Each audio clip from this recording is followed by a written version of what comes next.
Ferrand vous invite au cœur de l'histoire sur Europe 1. 1871, 1848, 1830, 1792, 1648, 1588, 1382, aussi loin qu'on remonte dans l'histoire de France, c'est toujours à Paris que l'on voit naître les émeutes, les frondes, les révoltes et les révolutions.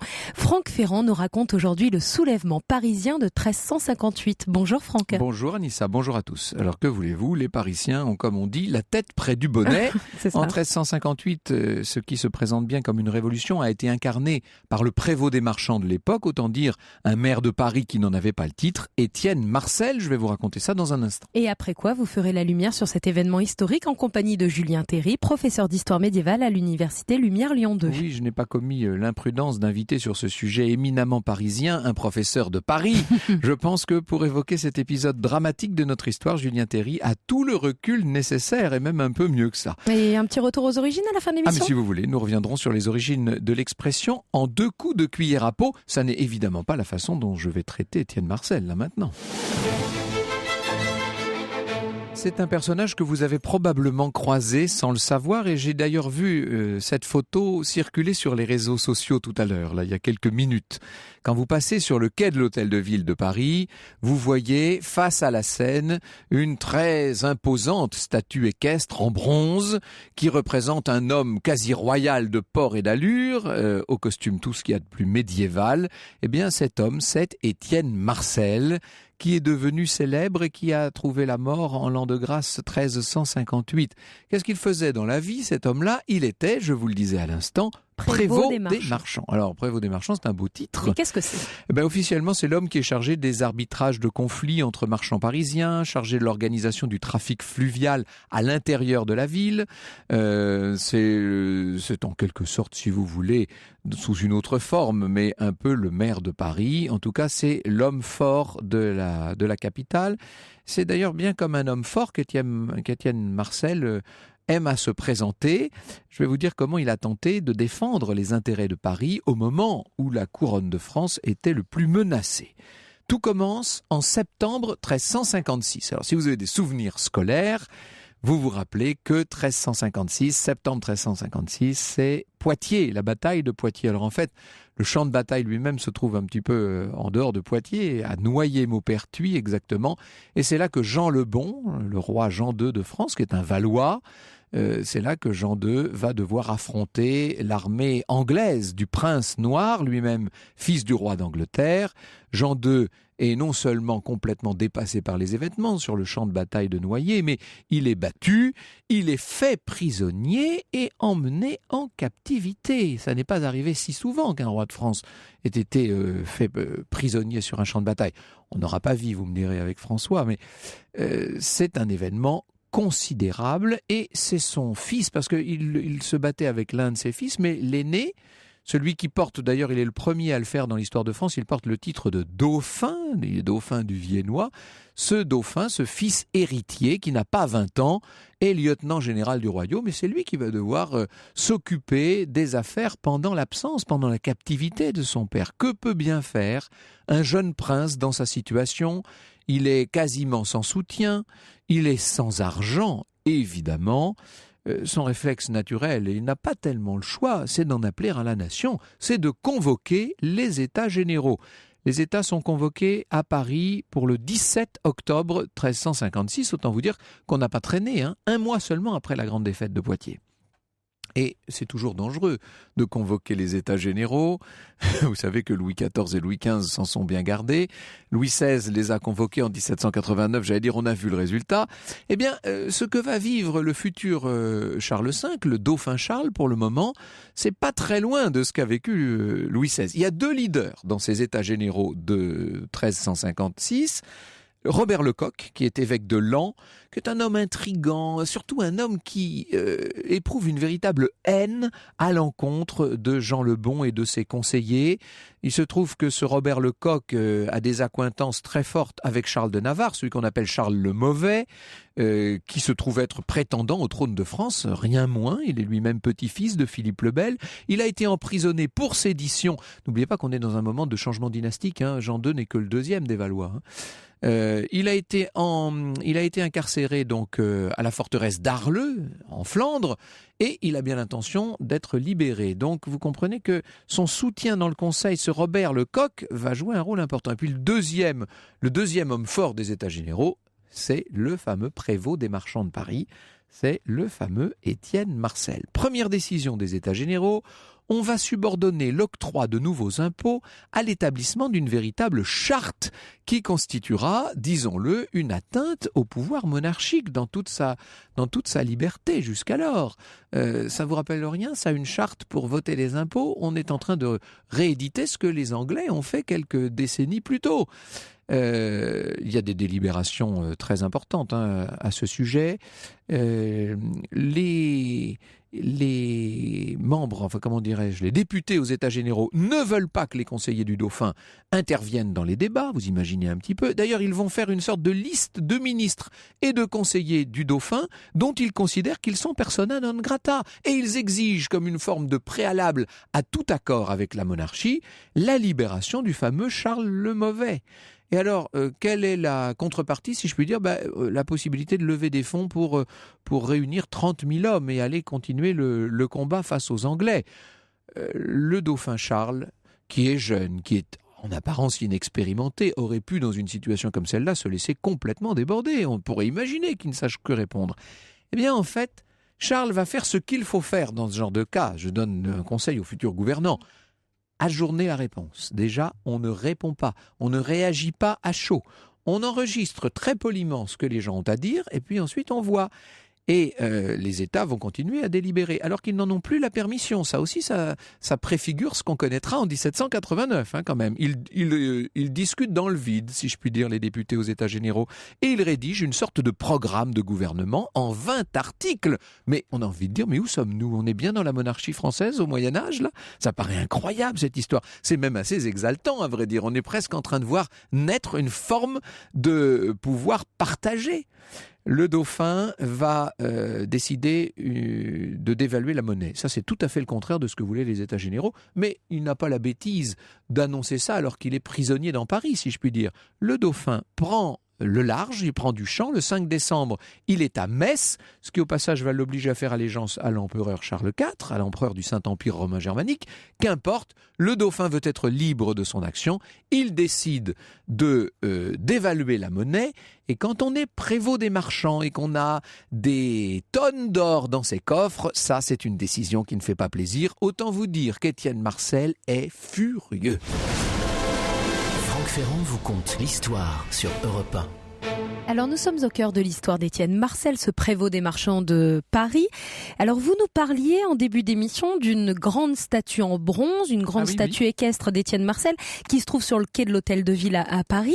Elle date de quand cette statue et on la doit à qui? Il suffit de la voir pour comprendre qu'elle date de la fin du 19e siècle. Elle est de 1882 très précisément, cette gigantesque statue qui est l'œuvre de sculpteurs toulousains, Hydrac et Marqueste. Ils ont fait une statue qui ressemble exactement à ce qu'on voit sur les grandes places italiennes, vous savez, ces condottieri de la Renaissance quasiment. Et le but des sculpteurs, et c'était le programme d'ailleurs, c'était leur cahier des charges si j'ose dire, c'est de complaire au corps municipal de Paris qui veut absolument, on est à 1882, c'est l'ancrage de la République, c'est les républicains qui ont vraiment pris le pouvoir cette fois, et ils ont bien l'intention de faire figurer Étienne Marcel au premier rang de ceux qui auraient émancipé le peuple d'une certaine manière et conduit, si l'on veut, jusqu'à la République. C'est en tout cas comme ça qu'on le considérait au XIXe siècle. Alors, Étienne Marcel, disons-le, avant de défendre le peuple, défend les corporations.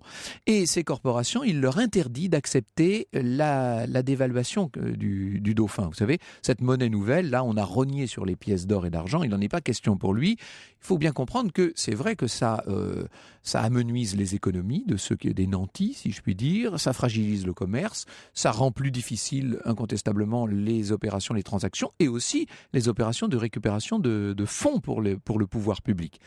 Le dauphin rentre à Paris le 14 janvier 1357. Il a fière allure, il est stupéfiant aux côtés du duc de Normandie, il ne fait pas pitié, disons-le, il entre l'épée à la main par la porte Saint-Antoine et il veut marquer sa prééminence d'une certaine manière. Inutile de vous dire que ça n'impressionne pas beaucoup Étienne Marcel. Étienne Marcel est un grand marchand drapier. Vous savez, il est l'héritier d'une longue lignée de marchands. Il a des liens avec la banque, non seulement la banque parisienne, mais bien des banques de toute l'Europe. C'est au cœur même de ce réseau de grands marchands, de grands financiers qui vont faire la puissance de l'Occident en ce 14 et surtout bientôt dans le 15e siècle. Donc c'est un homme puissant, sûr de lui, que n'impressionne pas le fils du roi en captivité. On exige, quand je dis on, c'est Étienne et Marcel et son entourage, on exige que le dauphin se sépare d'un certain nombre de ses conseillers, qu'il révise la question monétaire, que tout ça soit écrit, soit signé de sa main et surtout, on exige qu'il convoque une deuxième session des États généraux pour le mois de février 1357. Autrement dit, on va être quasiment en session permanente.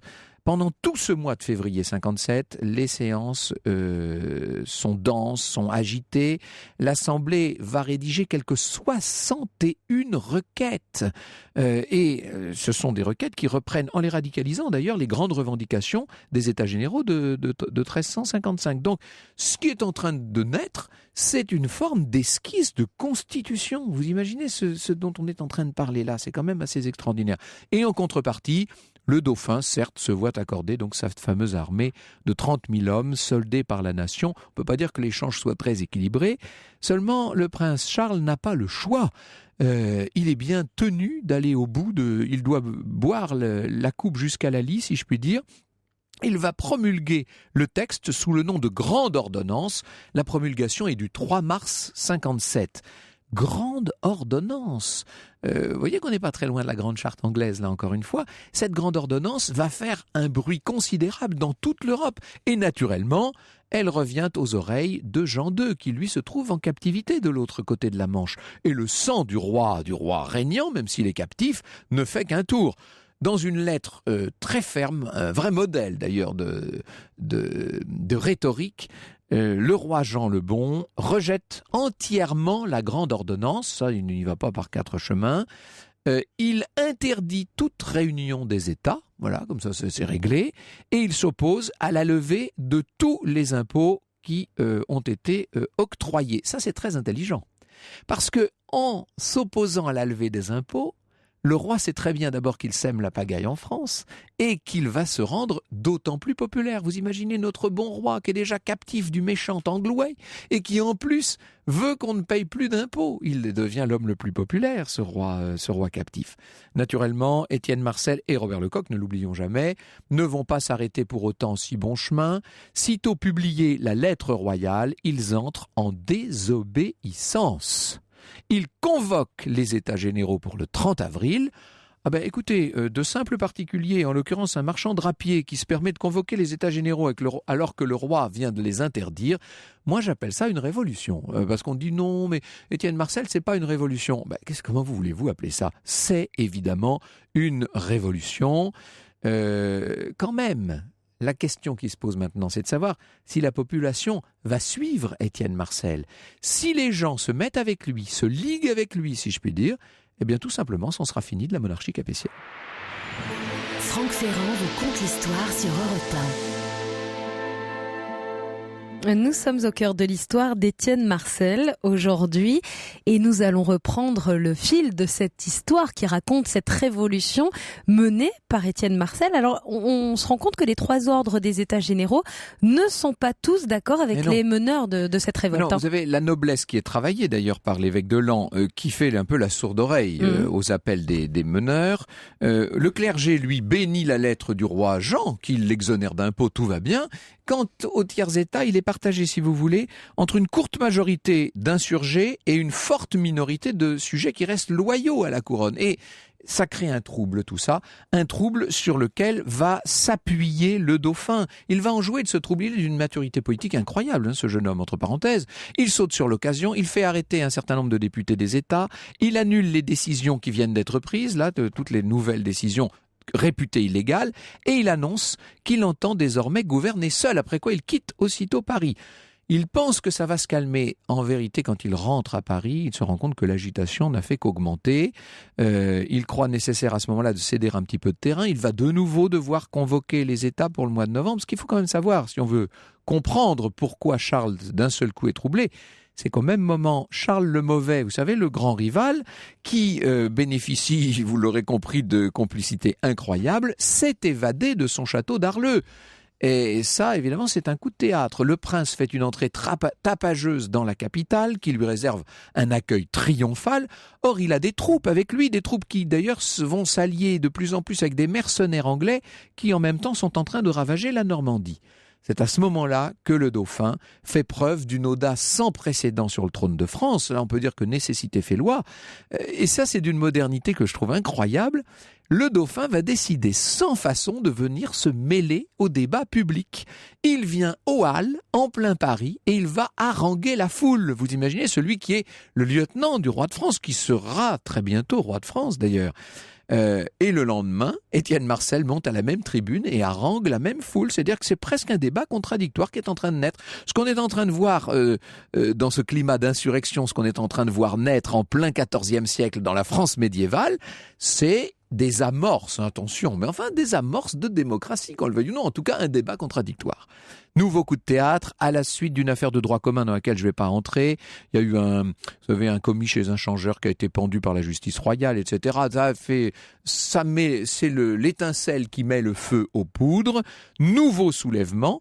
Et alors là, ça commence à aller très mal. C'est-à-dire qu'il y a cette scène effroyable où l'on va voir le dauphin humilié littéralement par Étienne Marcel lui-même. C'est la fameuse scène où l'on voit Étienne Marcel qui va être obligé, pour sauver le dauphin dans une véritable insurrection du palais de la Cité, il va être obligé de lui mettre lui-même sur la tête son chapeau, son chaperon, qui est un chaperon rouge et bleu aux couleurs de Paris. Ça encore, pardon, mais ça fait penser à l'affaire du bonnet phrygien et à ce qui s'est passé avec le roi Louis XVI, bien entendu. Le dauphin est désormais très surveillé, mais quand même, il va réussir il a été très humilié, là, vraiment, on l'a pris vraiment pour un pantin, mais il réussit quand même à s'éclipser de la capitale le 27 mars. Il gagne 100 lices, 200 lices, il gagne la Champagne, et ça, son point de vue à lui est simple, sa stratégie, c'est s'appuyer sur la province contre cette ville révolutionnaire qu'est Paris. On en connaîtra d'autres de ses successeurs qui essaieront d'en faire autant. Étienne Marcel décide de son côté d'institutionnaliser l'insurrection. Donc là, on va très loin, encore une fois, dans la révolution, mais on organise, pour combattre la royauté, on organise la Commune de Paris. Vous voyez un peu si c'est important cette affaire. C'est même étonnant de voir à quel point on a oublié aujourd'hui cet événement, cet épisode tellement essentiel pour comprendre l'histoire de France. Là où Étienne Marcel franchit toutes les bornes, c'est qu'il va jusqu'à s'allier avec un certain nombre d'éléments incontrôlés du nord de la France, les fameux Jacques. Alors qu'est-ce que c'est que la jacquerie ? On en parlera tout à l'heure avec Julien Théry, mais c'est un soulèvement de paysans, si vous voulez, qui se révoltent eux plus localement contre leur seigneur. Ils ont un chef qui s'appelle Guillaume Carle. Eh bien, une alliance objective va s'établir entre ce Guillaume Carle et le prévôt des marchands de Paris. C'est pas tout à fait le même monde ni la même fortune, mais enfin, c'est une alliance objective contre ce pouvoir royal. Le problème, c'est que face aux armées régulières, les Jacques ne pèsent pas lourd. Et le vrai problème, c'est que Charles le Mauvais ne va pas suivre Étienne Marcel. Il va croire habile, pour se rendre populaire, de se retourner contre les fameux Jacques. Et quand il rentre en vainqueur, certes, à Paris, c'est désormais en tenant de l'ordre. Vous avouerez que c'est quand même un peu étrange ce qui est en train de se passer. Étienne Marcel, à ce moment-là, peut croire qu'il va encore retourner la situation en sa faveur. La vérité, c'est qu'il ne lui reste plus que quelques jours à vivre. Bonjour Julien Théry. Bonjour. Merci beaucoup d'être avec nous cet après-midi pour évoquer ce moment chaud, si je puis dire, de l'histoire de France. Que va faire Étienne Marcel face à cette situation qui est en train de lui échapper, là, littéralement ? Mais il va essayer de rassembler ses troupes, d'unifier ses troupes. Il va les réunir place de Grève et ça va se retourner contre lui. Ça va se retourner contre lui parce que les Parisiens vont prendre peur. Ils savent très bien que beaucoup d'entre eux, les élites en tout cas, risquent leur tête.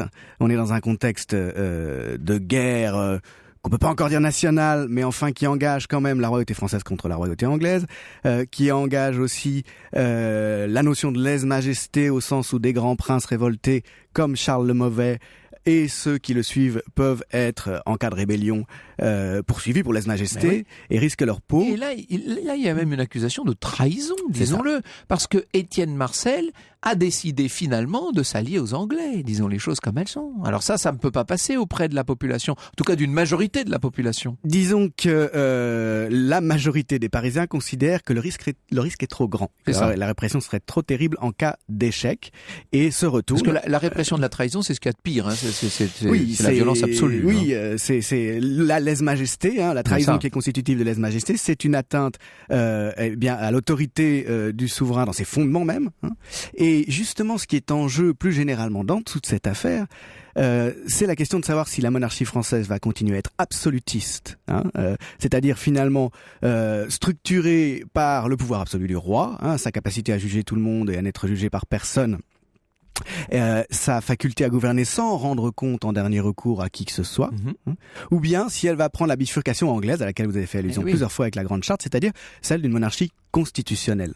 Une monarchie qui est non seulement tempérée, mais qui se trouve être tempérée par des contre-pouvoirs, en quelque sorte. C'est ça, en définitive, si on prend un peu de recul, que les États généraux et Étienne Marcel, indépendamment des circonstances, tentent d'imposer un droit de regard, une mise sous tutelle, des règles imposées à la monarchie auxquelles elle doit se conformer, règles minimales par lesquelles elle est contrôlée dans l'usage des impôts. À partir du 27 juillet, les choses vont vraiment très mal pour Étienne Marcel. Hein. Il s'est montré aux côtés des Anglais d'une certaine façon, et c'est le 31 juillet qu'il va disparaître, qu'il est tué dans son réduit de la Bastille. Il est massacré littéralement. Est-ce qu'on peut dire qu'il est lynché d'une certaine façon ? Oui, avec son proche entourage. Oui. C'est finalement le deuxième cercle autour de lui qui décide de s'en débarrasser pour se réconcilier dans les meilleures conditions possibles avec celui qui paraît devoir être en définitive le vainqueur, celui qui a la légitimité de son côté, c'est-à-dire le dauphin Charles. Le dauphin Charles qui, le 2 août 1358, donc en tant que régent du royaume en titre maintenant, va rentrer de nouveau à Paris. C'est la 4e fois, si je ne m'abuse. Il harangue le peuple de nouveau, c'est-à-dire qu'il pète sa personne, le dauphin Charles.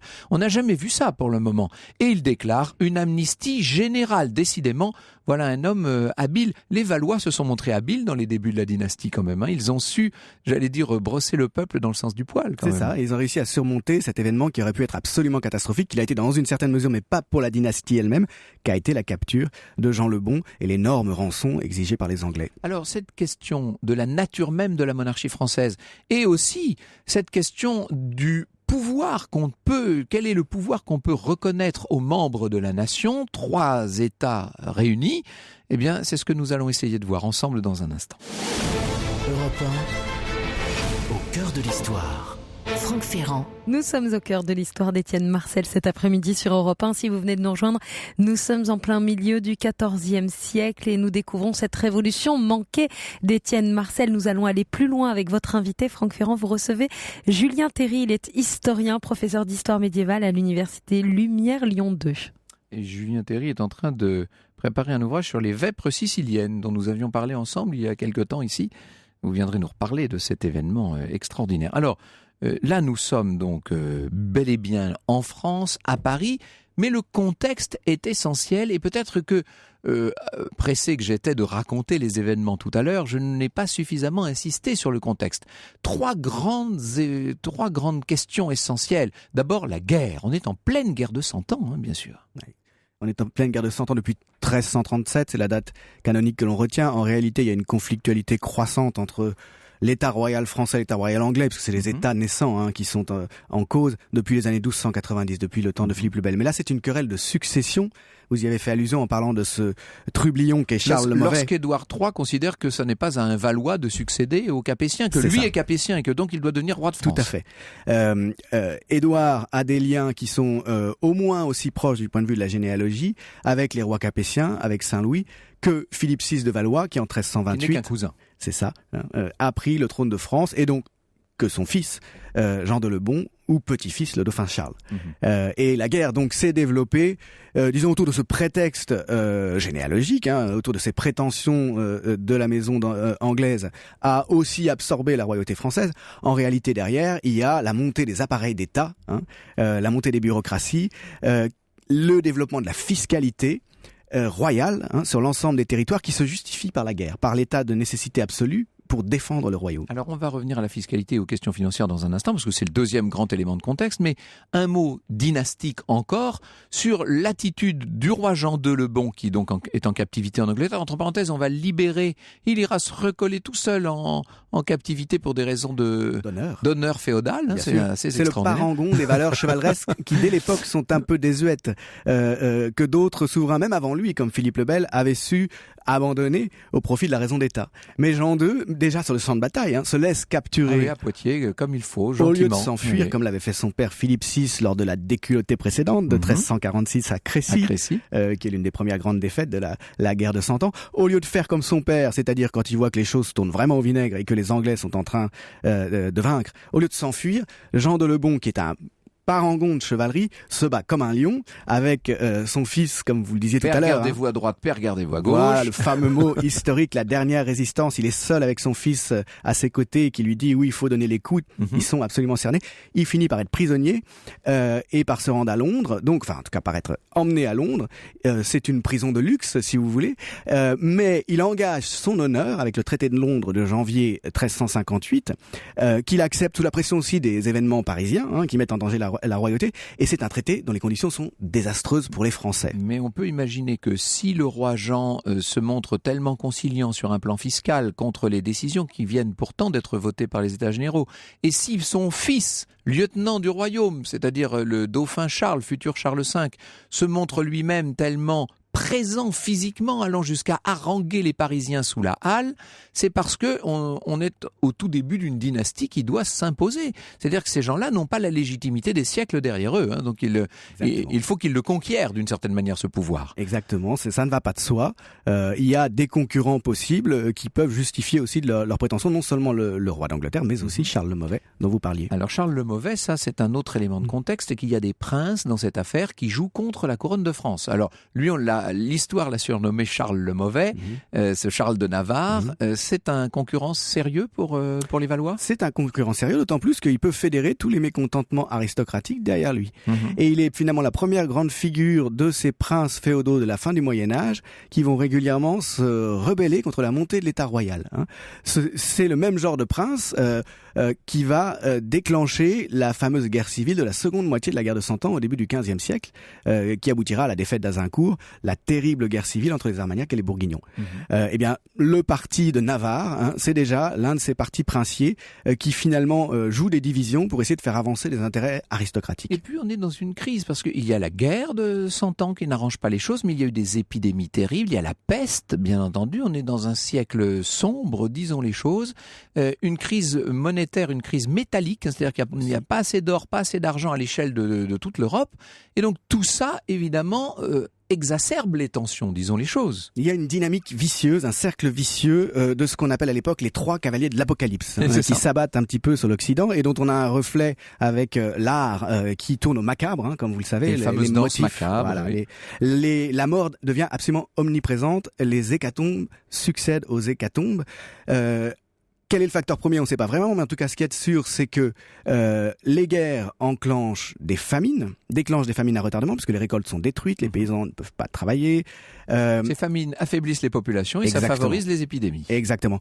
Et l'un des résultats, c'est l'un des pires cataclysmes que l'humanité ait connu, en tout cas en Occident, la grande peste de 1348, qui quand même, en 2 ans, un peu partout en Europe, tue entre 30 et 50% de la population. C'est-à-dire que 10 ans avant les États généraux, et même moins puisque ça se termine en 1352, cette grande peste, il faut se représenter que quasiment la moitié de la population a disparu. Et en quelques jours, en fait, à chaque fois que la peste passait quelque part, puisque en fait, elle se déplace. Donc les gens, tous les acteurs dont nous parlons là depuis le début de cette émission, ce sont des gens qui, dans leurs souvenirs, dans leur chair, ont encore présente cette lutte contre la peste. Ce sont les survivants de la peste. Donc ça joue un rôle aussi, bien sûr. Tout ça va favoriser la révolution. Et puis il y a les révoltes des campagnes, et notamment celle des Jacques. Ça, on y vient dans un instant.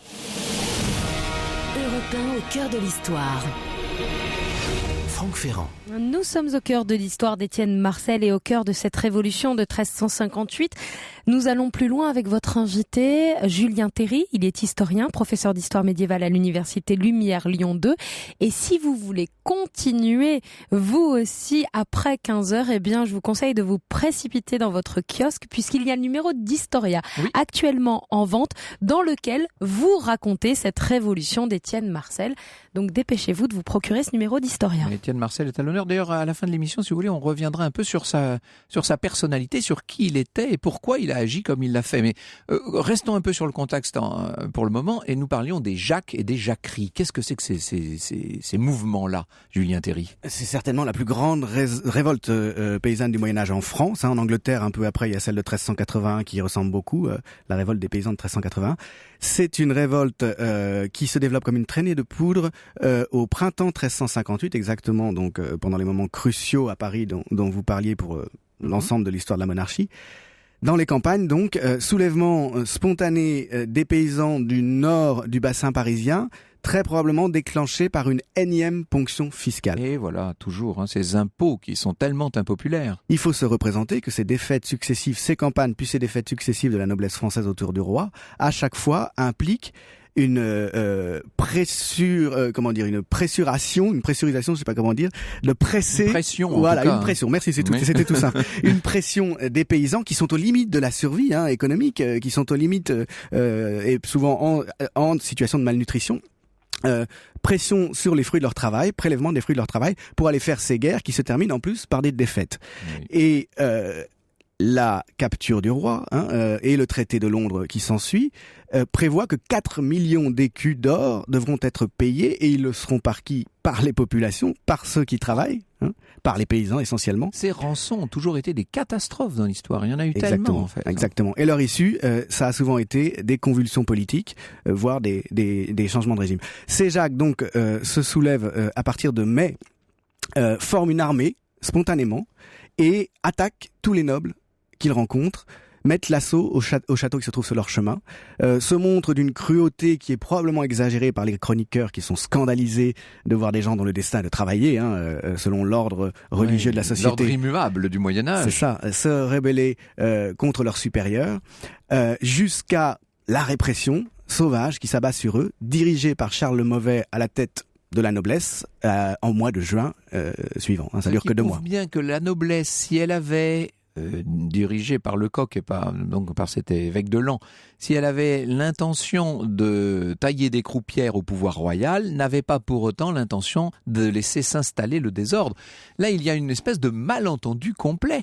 C'est-à-dire que, imaginons que les Jacques se soient alliés aux insurgés parisiens, que l'ensemble de la population ait fini par se soulever. On aurait pu imaginer que le pouvoir royal chute, comme on l'a vu dans pas mal de principautés d'Italie, par exemple. Ça aurait pu être... Mais face à ce type de situation, c'était aussi les privilèges nobiliaires qui étaient en danger. Et voilà.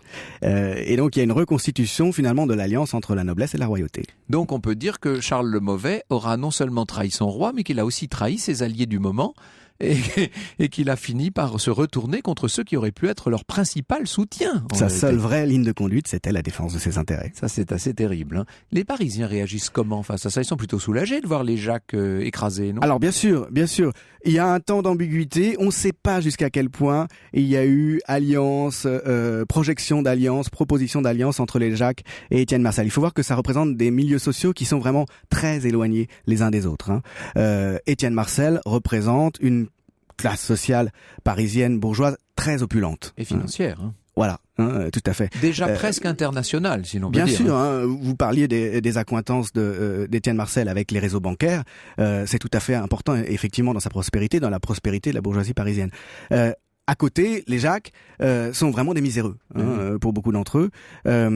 Et donc, il n'est pas du tout évident, dans les mentalités de l'époque, si vous voulez, qu'il y ait conjonction d'intérêts entre ces deux parties, en quelque sorte. Il n'empêche, ce qui nous paraît fascinant, alors pour les uns exaltant, pour les autres horripilant, peu importe, mais ce qui nous paraît étonnant dans cet événement de 1357-1358, c'est la hardiesse, l'audace dont ont fait preuve les bourgeois parisiens. Ils sont allés très loin contre le pouvoir royal. Et même lorsque le roi leur interdit de réunir les États généraux, ils ne trouvent rien de mieux que de les réunir quand même. C'est inouï, ça. Ils se sentent en situation de force du fait de la captivité du roi, parce qu'ils ont en face d'eux aussi un jeune homme inexpérimenté. Oui. Et puis parce que, d'une certaine manière, s'ils restent unis, ils détiennent les cordons de la bourse. C'est-à-dire que c'est eux qui consentent ou non à l'impôt, et ils entendent bien faire ce que les Anglais ont fait depuis bien plus longtemps. C'est-à-dire d'armes, bien sûr. C'est ça. C'est eux qui consentent à l'impôt, donc à la possibilité de recruter des armées et de continuer la guerre. Et ils entendent utiliser ce pouvoir de consentement, comme l'ont fait les Anglais depuis plus d'un siècle, en conditionnant l'exercice du pouvoir royal à un certain nombre de priorités qu'ils veulent définir eux. S'ils avaient réussi, la monarchie française aurait pris un autre chemin, comme l'avait fait la monarchie anglaise d'ailleurs, et ça aurait été une toute autre histoire de France en quelque sorte. Il se trouve que c'est l'absolutisme, si j'ose employer cet anachronisme, qui l'a emporté en fait. C'est ça, c'est même pas nécessairement un anachronisme pour cette époque, parce que justement la défaite des États généraux va renforcer encore la royauté, Charles V d'abord, dans cette logique qui est héritée de Louis IX, mais surtout de Philippe le Bel, de majesté royale absolutiste, on peut le dire, c'est-à-dire qui ne reconnaît aucune limite, sinon celle qu'elle se fixe à elle-même de manière pragmatique, mais enfin aucune limite constitutionnelle ou légale. Et les conseillers de Charles V, donc celui qu'on a vu nous comme dauphin Charles, qui va devenir le roi Charles V, Charles le Sage, ces conseillers, les fameux marmousets, vont établir une alliance objective entre monarchie et bourgeoisie, mais cette fois non plus la bourgeoisie financière internationale, j'ai envie de dire la bourgeoisie locale, totalement dévoué au pouvoir royal. Et là, contre la noblesse, en quelque sorte. C'est ça. La royauté va habilement jouer, justement, de ces classes non nobles, de ces groupes non nobles montants, dont l'intérêt sera en définitive de servir la royauté, que la royauté va utiliser contre sa noblesse turbulente. Ça va être un jeu très habile de la part des rois de France. Je vous propose de faire un tout petit peu de petite histoire pour finir l'émission. On va voir qui était concrètement ce fameux Étienne Marcel, dont le nom a été si hardiment porté jusqu'à nos jours. Europe 1, au cœur de l'histoire. Franck Ferrand. Et on en sait beaucoup plus maintenant sur cette fameuse révolution de 1358 grâce à votre invité Franck Julien Théry, qui est historien, professeur d'histoire médiévale à l'université Lumière Lyon 2. Il est peut-être temps de s'intéresser maintenant au cas d'Étienne Marcel. Qui était-il ? Oui, voilà, c'est Étienne Marcel qui est un peu l'incarnation du mouvement, même s'il n'en est pas le seul soutien, loin de là.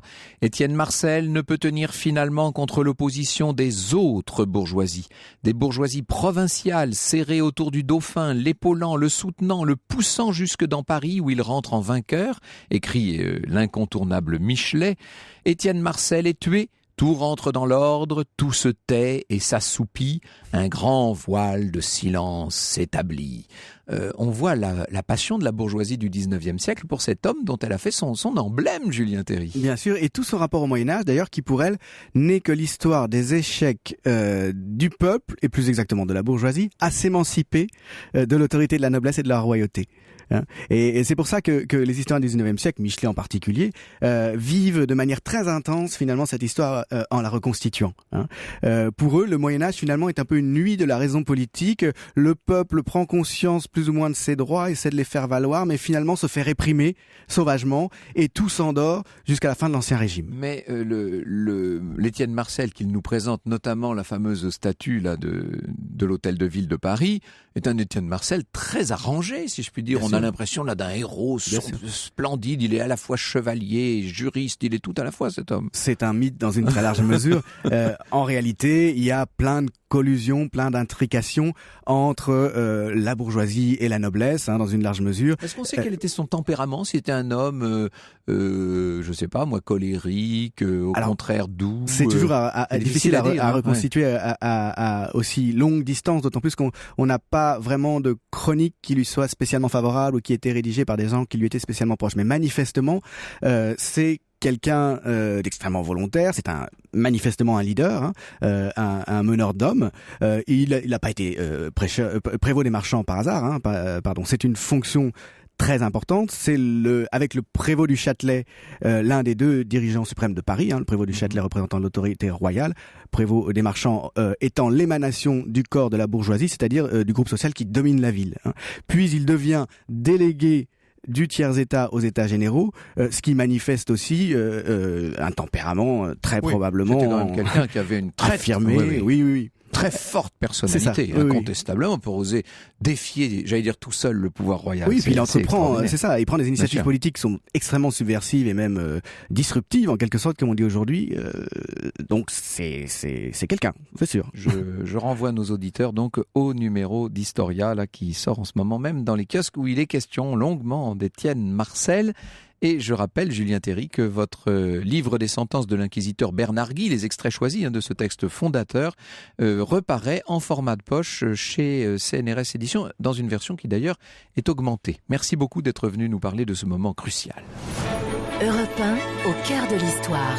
Retour aux origines. Alors aujourd'hui, c'est un retour aux origines consacré à une expression. On va faire ça en 2 coups de cuillère à peau. Oui, alors pas trop vite parce que je crois qu'elle existe en 2 formules. Moi, j'ai déjà entendu 3 coups de cuillère à peau. Oui, on peut dire 3 si vous êtes plus lent déjà. Oui, bon alors c'est quoi la cuillère à peau ? C'est la fameuse louche, vous savez, qui était au cœur. Le pot, c'était la marmite, si vous voulez, qui était dans les foyers de toutes les maisons et où on faisait l'espèce de ragoût qu'on rajoutait sans cesse et qui constituait le fondement même, la base de l'alimentation. Donc la cuillère à peau, c'est l'ustensile principal de la maison, si je puis dire. C'est une espèce de grosse louche très efficace, très, très pratique. Et l'expression, elle date de quand ? Alors, c'est difficile à dire.